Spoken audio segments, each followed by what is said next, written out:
Chapter 9: International Marketing.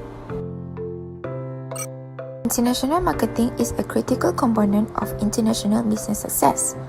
It both affects and is affected by every other organizational activity such as operations management, finance, accounting, and human resource management. An international marketing strategy is the key that supports the firm's overall business strategy.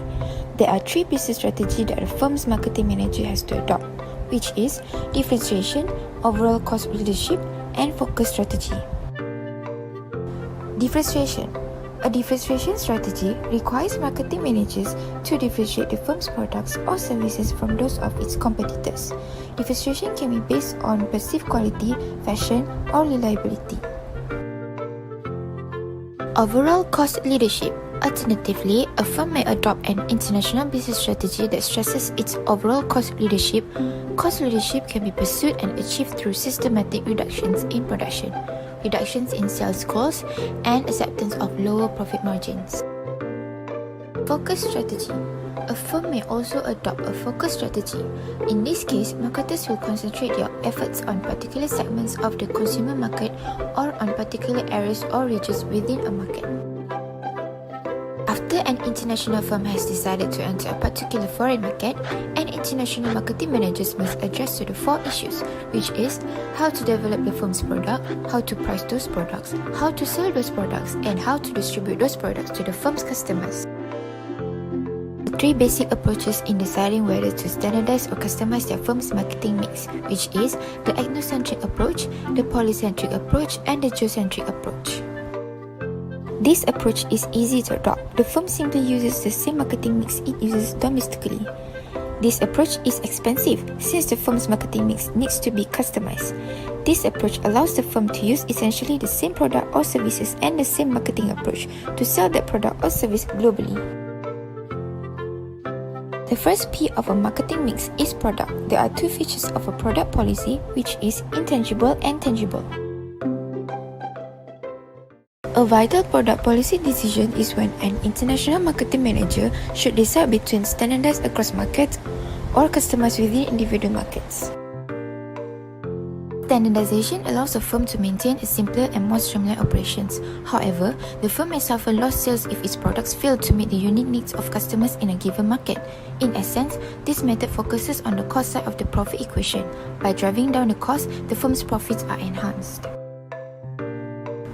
Customization allows a firm to tailor its products to meet the needs of customers in each market. Although the firm may sacrifice its cost, this method focuses on the revenue side of the profit equation. By giving what the customers needs, the firm is able to charge higher prices and sell more goods in each market. Laws and regulations of host countries also may affect the product policies adopted by international firms. Some countries have imposed detailed labeling requirements and health standards on consumer products that firms, both foreign and domestic, must follow strictly. International firms must adjust the packaging and technical standards and even the products themselves to meet these customer protection regulations. International firms often must adapt their products to meet the cultural needs of local markets, which includes language, packaging, food ingredients, quality consciousness, environmental consciousness, local morals, and sensibilities. For example, market researchers have determined that products in packages labeled in English or German were viewed by chefs as being of higher quality. Meanwhile, consumers in Vietnam insisted on ripping fruits and vegetables packages open, wanting to ensure there were no rotten items on the bottom. Gerber found that Polish mothers refused to purchase its mashed bananas for their infants because the fruit was viewed as an expensive luxury. While foreign automobile makers have learned that Japanese consumers are extremely quality conscious. Other than that, many German consumers are environmentally conscious. US films are popular in Asia. HBO often has to edit its movies before they can be broadcast in Asia's culturally conservative countries. Next, a country's level of economic development may also affect the desired attributes of a product. For example, firms selling shampoo in poorer countries often package their goods in single-use sizes to make the products more affordable to local citizens.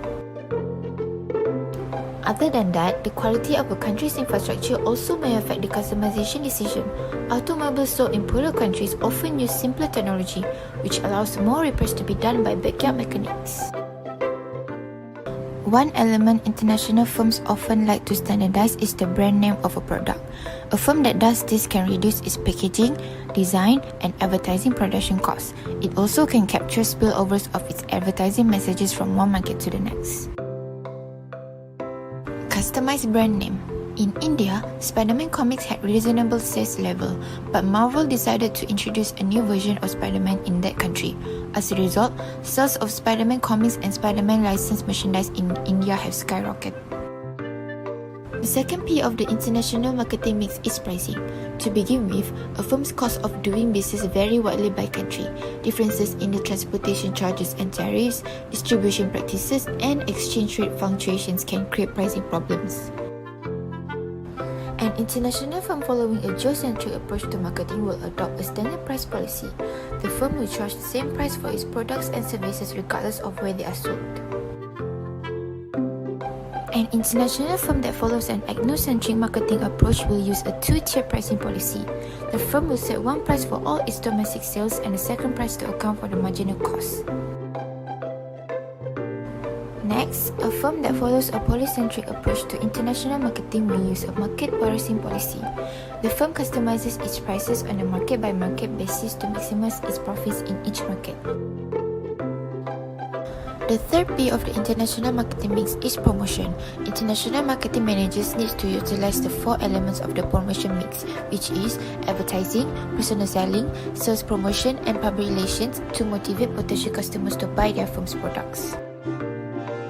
Three factors when developing advertising strategy: the facts or impressions the advertiser wants to convey to potential customers, the communication channel used by the advertiser, and whether its product or service can be advertised the same everywhere or must be tailored to each local market in the firm's service. Personal selling, making sales on the basis of personal contacts.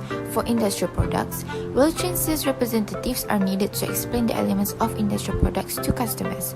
For consumer products, personal selling normally is directed to wholesalers and retailers. Sales promotion. Sales promotion comprises specialized marketing efforts such as coupons and in-store promotions.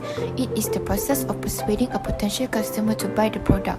It is also designed to be used as a short-term tactic to boost sales. Public relations. Public relations aim at enhancing a firm's reputation and image with the general public. An international firm's positive image and reputation are likely to benefit the firm in the host country. It also can help the firm when it has to negotiate with a host country government for a zoning permit.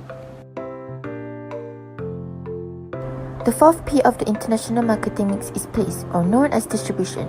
An international firm faces two important sets of distribution issues. First, physically transporting its goods and services from where they are created to the various markets in which they are to be sold. Second, selecting the means by which to merchandise its goods in the markets it wants to serve. The most obvious issues for shipping the firm's goods is the selection of modes of transportation. Faster modes of transportation such as air freight and motor carrier are more expensive than slower modes such as ocean shipping, railroad, and pipeline.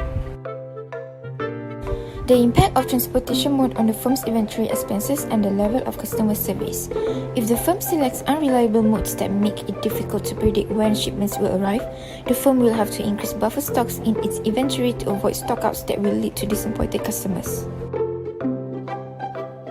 Channels of distribution. An international firm's marketing managers also must determine which distribution channels to use to merchandise the firm's products.